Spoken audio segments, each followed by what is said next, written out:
aan raxiim waxaan ku noolahay magaceeda waxaa la dhahaa Deeqa Nuur Ibraahim baa la dhahaa lugtaan baan ka xanuunsanahay muddo 3 sano sanadkan la 3 baan lugtaan ka xanuunsanahay lugtaan habeenna kama bari galo maalinna kama bari galo lugtaan xanuunaan bay saaid iigu haysaa dadka muslimiinta meel alla meel ay joogaanba waxaan rabaa wax alla waxay igu caawin karaan inay ii soo taraan lugtaan dhibaato aan caadi ahayn baan ka qabaa lugtaan saaid bay ii xanuunaysaa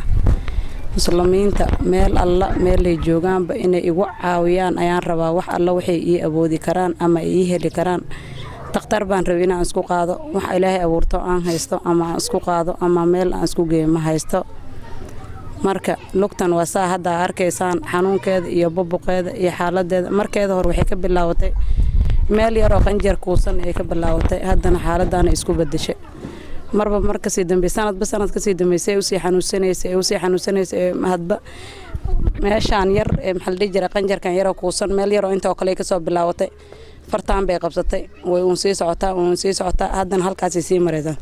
maanta hadda way maalinta ugu fiican marka barkood digsi dawiisay waakaan marka barkood maxal dhijira hadda sadan hadda midabkeeda waa si ugu fiican marka barkood waxay waakaan qadiid madow maalintii habeenkan xanuunkeeda maalintii iyo saaid u roon habeenkii saan u soo jeedo hadba meel u gadooma inta boog oo hadda ku taashay meel kasta way la dakaami way la qaraactami mar way holci mar way dakaami marka lugtan xaaladeeda saaid ayay u xuntahay dadka muslimiinta meel alla meel ay joogaan in dadka muslimiinta inta alla inta jir muslim ku taasho ama naxayso waxaan rabaa inay saaid ii soo caawiyaan baan rabaa lugtan xaaladeeda saaid bay u xuntahay waxaan isku qarash gareeyna ma hay 12 boogod inta way ka boqday markay 5 bilood oo kale joogtay intay soo bogsootay inta buqi waa tan xaaladeeda waa kana 3 meelood hadda tan hadda arkaysaan waa 6 meelood oo kale ka boqsantahay meeshaan hadda afay ka soo wadaa marka taqaatiir baa xamar joogan oo meel kasta taqaatiir baa joogan laakiin shilin bay rabaan shilinka isku qaadi lahaa ama isku qarash gareyn lahaa ama meel aan isku qaadi lahaa ma haystay marka dadka inaan waxaan rabaa il fiican ama maxal jira uur fiican iyo fiican inay ugu soo fiiriyaan dadka muslimiinta meel alla meel ay joogaan barakallahu fiikum wasalaatu wasalaamu ala rasuulillahi sallallahu alayhi wasallam walaalayaal dadka muslimiinta adduunka dacalihiisa meel kastaba ka jooga gabadhan siday sheegi waad maqlaysaan waa ruux muslim waa ruux Allah ilaahay maaragtay aad iyo aad u tabaryar ilaahay baa tabari awood leh qarash aan ku qaadno daan helayno intan ma soo gaarteen kal hor aan qaadi lahayn ilaahay wax uu nasiyay baan ku noolnahay dibadna wax kama helno dibadna wax noolama soo diro wiil noo shaqeeyo hadda anaga aan dhalin oo noo shaqeeyana ma laho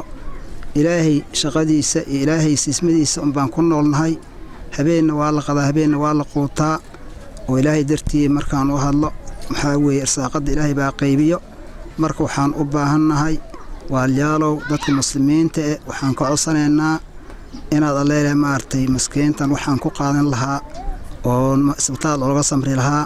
xamarna waan qalbi dheernahay Nairobi waan qalbi dheernahay Nairobi hadii qarashkii aan ku aadi lahayn ma haysano dad hadda maartay Kenyatta in manihin waxaan nahay dad qaxooti baan nahay sharci bay u baahan tahay hay'adna nama qaadin hadda ka hor gabadhan hay'adda mar bay qaaday xaqdheer waxay geysay meesha la yiraahdo Gaaris bay geysay Gaarisna hadda maartay ilaahay waxba uruma soo dalbin waxyaro Kenyan baa la soo siiyay 45 casha loo qabtay hal soo celiyaa liiri lama celinin haddana hay'adda wayba ka tala baxday oo hadda dadkii ayada ka darnaaba hadda waxa weeyaan loo haynin baa leeyahay saadarteed muslimiintu waxaan ka codsanayaa gabadhan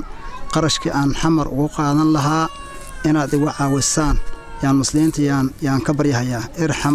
irhamani yarhamukumullah subhanahu wa ta'ala ninkii maartay rixim xariiriyo ama nin islaam xariiriyo ilaahay baa u taagan oo maartay xariirin marka waxaan u baahannahay walaalayaalow inaad maartay gabadhan aad wax weyn aad naga qabataan oo na caawisaan ayaan u baahannahay assalaamu calaykum wa rahmatullahi